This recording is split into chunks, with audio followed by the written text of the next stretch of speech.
following story was an official selection in our 1,000-word fast fiction contest. If you enjoy reading, writing, or hearing more tales like this, head on over to coldopenstories.com. Over on the site, you can check out the fan fiction and original anthologies, as well as other audiobooks and our award-winning full-cast audio dramas. And now, Cold Open Stories presents Reaping Agony, written by E. Nicole Gary and performed by Carla Mack.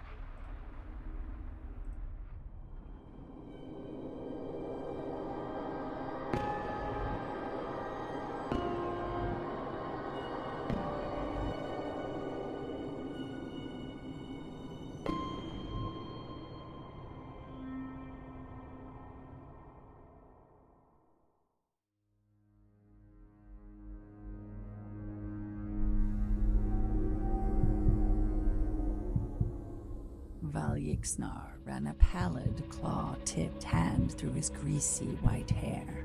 He tapped the runes on the lower console, resetting the device with his other two hands. Terrace opened her eyes. Her heart thudded in her chest as eyes scanned the darkness around her. Above her, an oddly familiar yellow light filtered through a transparent dome. She stood up as hoarfrost began to creep across the domed ceiling. She spun around.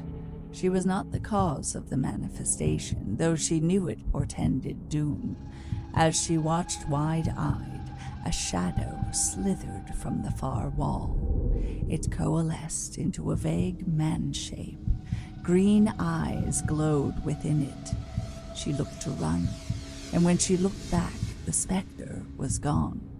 The hair on the back of her neck bristled, and goosebumps bloomed across her arms. She held her breath and turned around to face her tormentor.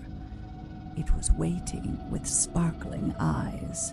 Viridescent runes flitted in and out of being across its penumbral form, the only light in the darkness.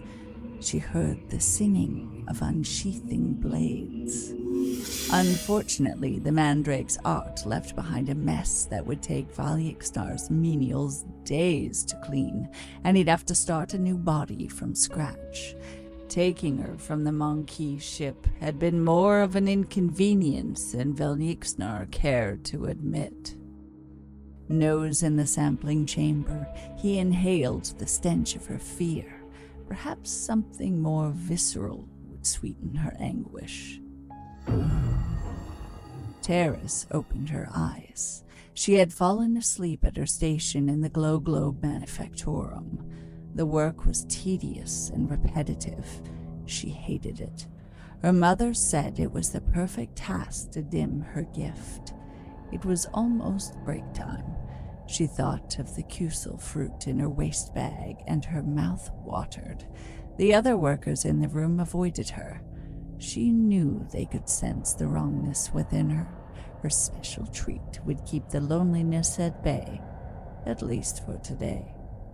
A single kusel cost her a week of wages, but was worth it. The fruit was delicious, and its juice cooled her throat. She wiped away the pink juice with the heel of her hand. When she pulled her hand back, she was holding a glow globe. The white glass was flecked with bright spots of blood, and a jagged chunk was missing. Her mouth filled with the salty metallic taste of blood, and she felt it trickling down her chin. She gagged, trying to spit out the sharp, bloody pieces. A large piece of glass was lodged in her soft palate. She could feel it tearing across her tongue. Tugging it free with a yelp, she began to cough, sputtering up shockingly vibrant gobs of blood and bits of her ruined throat. Her esophagus was raw and burning. She felt consciousness slipping away as the coppery taste filled her nose and mouth. Valixnar did not anticipate that the guardians of these souls would destroy rather than forfeit them. The racks had returned with but a single specimen. They would suffer greatly for disappointing him. Fortunately, his mastery of the flesh arts would keep this Monkey alive as long as necessary.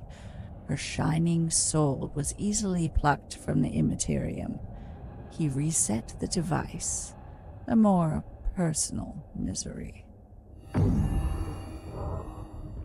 Terrace opened her eyes. Life aboard the ship had been dreadful, but she deserved it after what she had done to her mother. It felt like endlessly drowning, every sight and sound wavering in a disorienting fog. Discordant sounds and flashing lights permeated the place.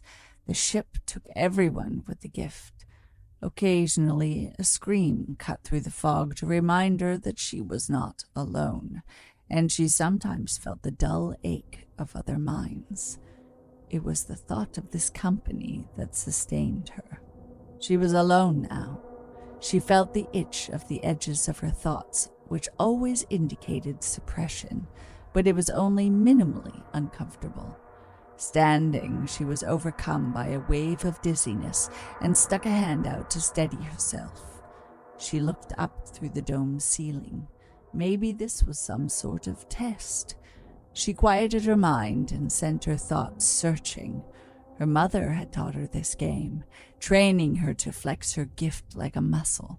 She felt the dull impression of a vastly intelligent mind.